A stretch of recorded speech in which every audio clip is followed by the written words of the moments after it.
जय हिंद। आज का टॉपिक है नर जनन तंत्र। नर जनन तंत्र। अब देखिए नर जनन तंत्र, अब सबसे पहले समझेंगे कि कहाँ पाया जाता है। तो नर जनन तंत्र पाया जाता है मानव में बाबू श्रोणीकर में। कहाँ पाया जाता है? श्रोणीकर में। श्रोणीकर में या तो फिर श्रोणी भाग। श्रोणी भाग कहते किसको हैं? तो कमर के नीचे वाले जो भाग होते हैं उसे हम श्रोणी भाग कहते हैं। उसे हम क्या कहते हैं? श्रोणी भाग।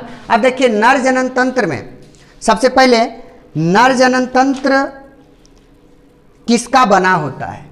तो आइए, नर जनन तंत्र सबसे पहले बना होता है बाबू एक जोड़ी वृषण का। एक जोड़ी वृषण का। दूसरा होता है इसमें एक जोड़ी सहायक नलिका का। एक जोड़ी सहायक नलिका का। तीसरा भाग है सहायक ग्रंथि। तीसरा क्या है? सहायक ग्रंथि। और चौथा भाग है बाह्य जनेंद्री। देखिए क्वेश्चन आएगा, सबसे पहले आप लोग बताइएगा नर जनन तंत्र कहाँ पाया जाता है? तो किस भाग में? श्रोणी भाग में पाया जाता है। श्रोणी भाग हम किसको कहते हैं? कमर के नीचे वाले भाग को क्या कहते हैं? श्रोणी भाग। क्लियर हो गया? अब देखिए नर जनन तंत्र जो होता है किसका बना होता है? तो सबसे पहले कहिएगा एक जोड़ी वृषण का। एक जोड़ी वृषण का। दूसरा होता है एक जोड़ी सहायक नलिका का। तीसरा होता है सहायक ग्रंथि का। तीसरा किसका होता है बाबू? सहायक ग्रंथि का। और चौथा क्या होता है? बाह्य जनेंद्री का। बाह्य जनेंद्री। कोई दिक्कत इसमें? चलिए ठीक है। आइए अब हम लोग पढ़ेंगे वृषण।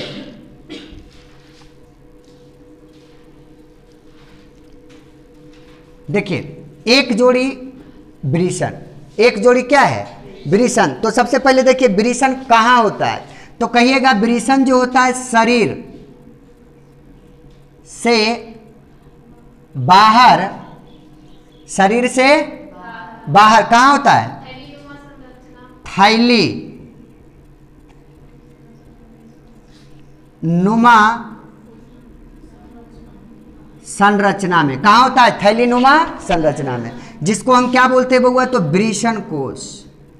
वृषण कोश। जिसको हम क्या बोलते हैं? वृषण कोश। कोई दिक्कत? समझ में आ गया? दूसरा देखिए, पहला तो हो गया वृषण कहाँ होता है? तो कहिएगा शरीर से बाहर थैली नुमा संरचना में, जिसको हम क्या बोलेंगे? वृषण कोश। कोई दिक्कत इसमें? अब देखिए दूसरा टॉपिक है। अब इसमें बात आता है कि वृषण शरीर से बाहर क्यों होता है? शरीर से बाहर क्यों होता है? तो कहिएगा कि हमारे शरीर का जो तापमान होता है ना, शरीर का तापमान 37 डिग्री सेंटीग्रेड होता है। कितना डिग्री सेंटीग्रेड होता है? 37 डिग्री सेंटीग्रेड होता है। समझ में आ रहा है बात? हमारे शरीर का जो तापमान होता है बाबू 37 डिग्री सेंटीग्रेड होता है, लेकिन वृषण को शुक्राणु निर्माण करने में 2 या 3 डिग्री टेम्परेचर की कम आवश्यकता पड़ती है। 2 से 3 डिग्री टेम्परेचर की क्या होती है? कम आवश्यकता पड़ती है। तो पड़ती कितनी है? 34 से 35 डिग्री सेंटीग्रेड ताप की आवश्यकता पड़ती है। तो क्या बताइए आप लोग, क्या वृषण शरीर के अंदर शुक्राणु का निर्माण कर सकेगा? जिसके कारण से वृषण कहाँ चला आता है? शरीर से बाहर। कोई दिक्कत है? शरीर से बाहर। अब तीसरा पॉइंट इसमें आता है कि वृषण शरीर से बाहर कब आता है? वृषण शरीर से बाहर कब आता है? तो जब महिला गर्भ अवस्था को धारण करती है, धारण करने के क्रम में उसके शरीर में अगर शिशु नर है, शरीर में शिशु क्या है? नर है, तो युग्मक बनने के बाद निषेचन होता है। निषेचन के बाद युग्मनज बनता है। युग्मनज बनने के बाद भ्रूण का निर्माण होता है, और भ्रूण के बाद किसका निर्माण होता है? शिशु का। जब शिशु विकास करता है तो विकास करने के क्रम में 7 महीने के बाद, 7 महीने के बाद, समझ रहे हैं? कितने महीने के बाद? 7 महीने के बाद,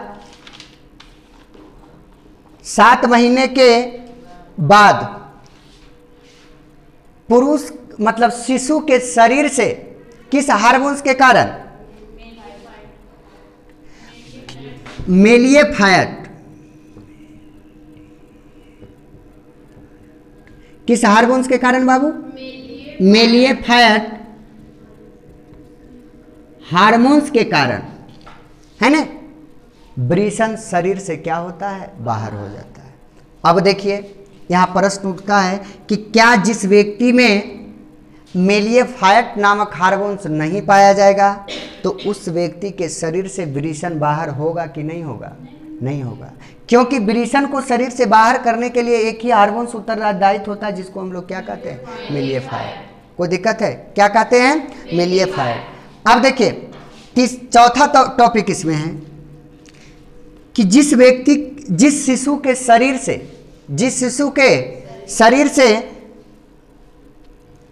वृषण शरीर से बाहर नहीं होता है, शरीर से क्या होता है, बाहर नहीं होता है, तो इसको हम क्या कहते हैं, क्रिप्टोकॉल्डिज्म। क्या बोलते हैं बउआ, क्रिप्टोकॉल्डिज्म।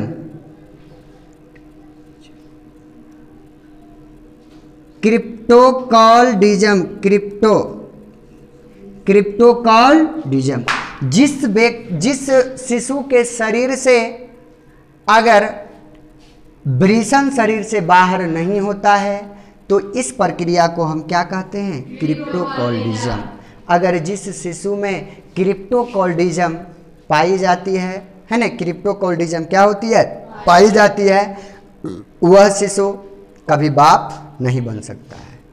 क्या होगा, कभी बाप नहीं बन सकता है, अर्थात उसमें बंध्यापन की बीमारी होगी। कोई दिक्कत इसमें, समझ में आया। अब देखिए चौथा टॉपिक होता है, क्या वृषण में कैंसर होता है। देखिए चौथा टॉपिक इसमें है, क्या वृषण में कैंसर होता है, तो क्या बोलिएगा, हाँ वृषण में क्या होता है, कैंसर होता है। और जब बाबू वृषण में कैंसर होता है तो इसे काट के शरीर से बाहर कर दिया जाता है। किसके माध्यम से, तो ऑपरेशन के माध्यम से। किसके माध्यम से बाबू, ऑपरेशन के माध्यम से। और जब शरीर से वृषण को काट के ऑपरेशन के माध्यम से बाहर कर दिया जाता है तो इस प्रक्रिया को क्या कहते हैं, आर्कीडिक्टोमी। आर्कीडेक्टोमी। क्या बोलेंगे, आर्कीडेक्टोमी। तो कहेगा आर्कीडिक्टोमी। अब देखिए वैसे पुरुष, वैसे शिशु या तो फिर वैसे पुरुष जिसके शरीर से वृषण ऑपरेशन के द्वारा क्या किया जाता है, शरीर से बाहर कर दिया जाता है, तो उसको हम क्या बोलते हैं बाबू, आर्कीडिक्टोमी। कोई दिक्कत इसमें। तो एक क्वेश्चन और इसमें बनता है कि कोई वैसे जंतु का नाम बताइए जिसमें वृषण शरीर से अंदर होता है। तो हाथी कौन सा जंतु है जी, हाथी एक ऐसा जंतु है बाबू जिसमें वृषण शरीर के कहाँ होता है, अंदर होता है। अब इसमें प्रश्न उठता है कि हाथी में वृषण शरीर से अंदर क्यों होता है, क्योंकि शुक्राणु निर्माण करने के लिए इसके शरीर का जो तापमान होता है वह अनुकूलित होती है। क्या होती है, अनुकूलित होती है, जिसके कारण से वृषण जो होता है हाथी में शरीर से कहाँ होता है, अंदर होता है। कहाँ होता है, अंदर। यहाँ तक कोई दिक्कत। अब थोड़े पूछ लेते हैं, बताइए नर जनन तंत्र कहाँ पाया जाता है, तो क्या बोलिएगा, किस भाग में, नर जनन तंत्र सबसे पहले किसका बना होता है, उसके बाद